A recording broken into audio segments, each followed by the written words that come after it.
So welcome guys to another Resto Designs video. In today's video, we're going to be covering the different variants of the front mount for the 20 valve, G60, TDI, ABF, 16 valve, anything that's running a cable change gearbox, which is the O2A, the O2J that comes in the Mark IV, and if you are actually running an O2S, which is a 6-speed version of the 5-speed box, cable change gearbox. So kind of there is a few variants. A lot of people use different things. Now with the Mark II, if you've got a Mark II, you know that the front mount on the standard car is really weak.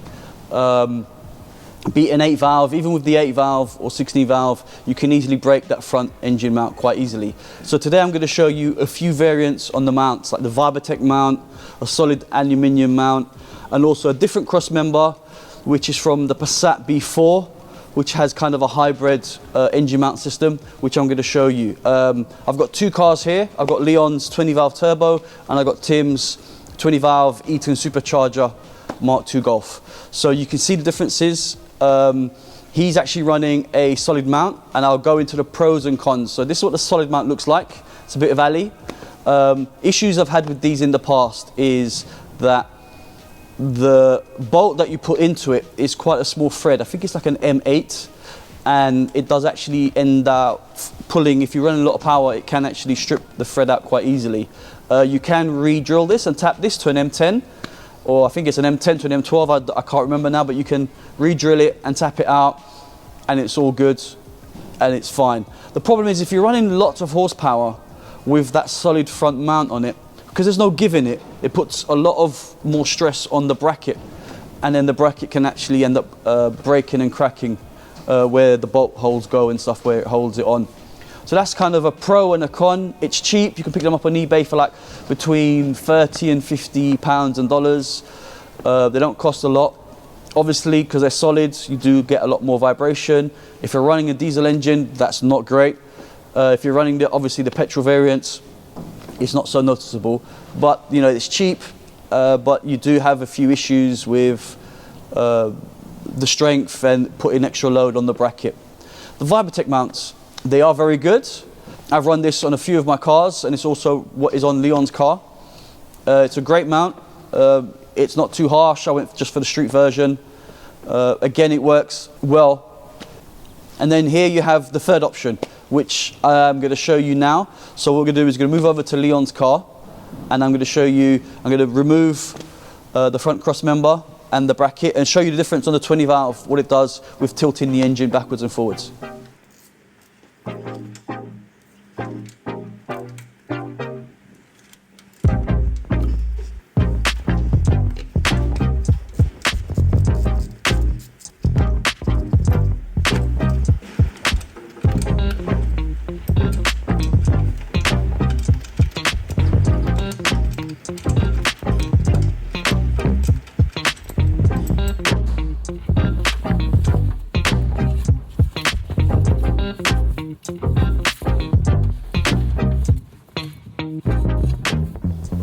Okay, so I've loosened off the downpipe as you saw. The gap here really hasn't changed that much. It's pretty much the same as it was. So now what I'm going to do is going to remove this front mount and show you the differences. So here you go guys, I've got 3 front cross members, and you're wondering which is which and what is what and why I'm showing you this. Okay, so this rear one here, as you can see, it's different to the front two, and the reason for that, that's a Mark III one. And the way you can tell by it's a Mark III one obviously is this, it's wider, these positions are different, and also it's got the far superior Golf Mark III front mount, which is almost unbreakable. Now the front one here is a Mark II one, and this Mark II one, as you can see, it has the Vibertech mount, which is one of your options. These retail for about 150 to 160. Also, like I've stated before, you can also buy that solid mount, which is a lot cheaper, but obviously it does have its drawbacks, where it can break the bracket through vibration. If you start running over like 300 horsepower or foot of torque, it can cause issues, as well as it can rip the bolt out of the aluminium. So it's not the best option. So you've only got 2 kind of options here, as well as you need to also find this quite rare front mount, which is off a Passat B3 and the Corrado G60 and the Golf G60s, which obviously is quite hard to find these brackets. But as you saw in the previous video, which the link will be up here, you can see it does make a difference, especially on a 20 valve, giving you that clearance that you need for the brake master cylinder. Now this one here in the middle, as you can see, it's exactly the same mounting as a Mark II. Only difference is it runs a Mark III style mount. This isn't a Corrado G61 because that is again slightly different. It does work and people do use those, but it is slightly different. This is actually from the Passat B4 front cross member. And with this, see, this is the pros and cons. With this setup, you need to uprate the mount and find the quite hard to find front bracket. With this setup, you don't have the added cost of the mount, but you do have the added cost of trying to find the Passat B4 cross member.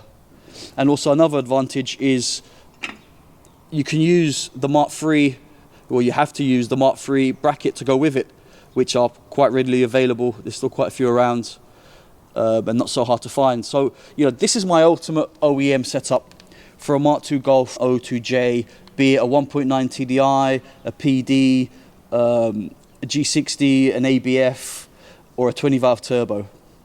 So, you know, this is like the ultimate. So what I'm going to do is now, you've seen the difference it makes with, on Leon's car, with the space that you have.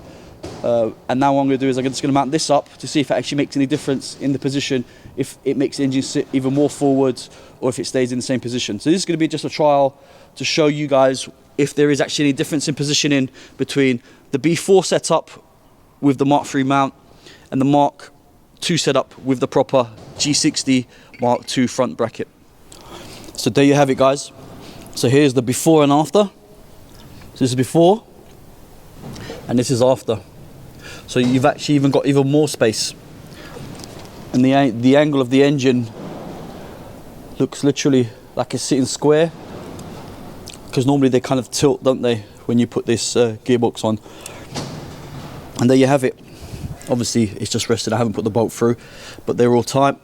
That cross member's tight, and that is what I call the perfect or the best OEM front mount setup that there is, really. The best mount with the best setup, which is basically kind of like a Mark III hybrid. I mean, you can even see the pipes, they're slightly kinked because they're leaning forward. The engine's leaned forward that much and it's clearing, it's easy to clear the bonnet now. I mean, that's all going to be adjusted when I do the intercooler, but just to show you the difference that this actually mount makes, and so that you can compare side by side. Here's Tim's car again, which has an aluminium solid mount with the Passat B3 stroke Golf G60 O2A front bracket, so it makes it lean forward like you saw. And on here you can see the spaces I can barely get with the cover on. I can barely get my finger through. If you could quickly switch over back to this one,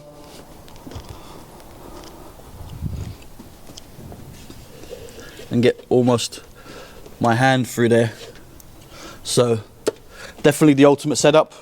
It is harder to find, it is a bit more expensive, but it's definitely worth it for anyone who's running, you know, a G60, an ABF, a TDI, a PD, a 20 valve in their Mark IIs. It doesn't even have to be right hand drive or left hand drive. I mean, yes, obviously it affects the UK cars a lot more because the servo's on that side, but regardless, the engine just sits a lot more perfect, and it's just superior the way kind of the Mark III mounts are to the Mark II, and you don't have to buy expensive aftermarket tougher mounts for it.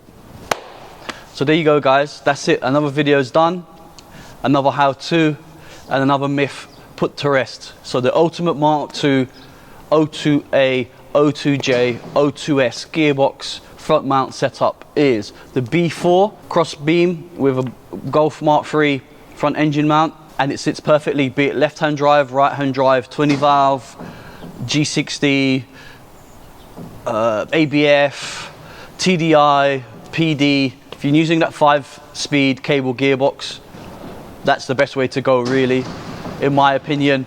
They are a bit harder to find, and you saw the other options. You can use a solid mount, you can use the Vibertech mount, you can, you know, use the Mark III bracket, pushes the engine all out of shape. You can find the Passat B3 bracket stroke G60 bracket, which are also quite hard to find, but there is ways around it. So leave your comments, let me know what you think, if it works out, if you need help even trying to source some of these parts. I can get my hands on some of these parts. Problem is now with Brexit and bringing those parts from the continent, Europe, into the UK, at the moment is impossible, forget it. But if you are in Europe and you need these parts, hit me up, leave a message and some details, and I can supply you with some of these parts. Cheers, thanks for watching, keep safe, ding-a-ling-a-ling, subscribe and click the notification bell.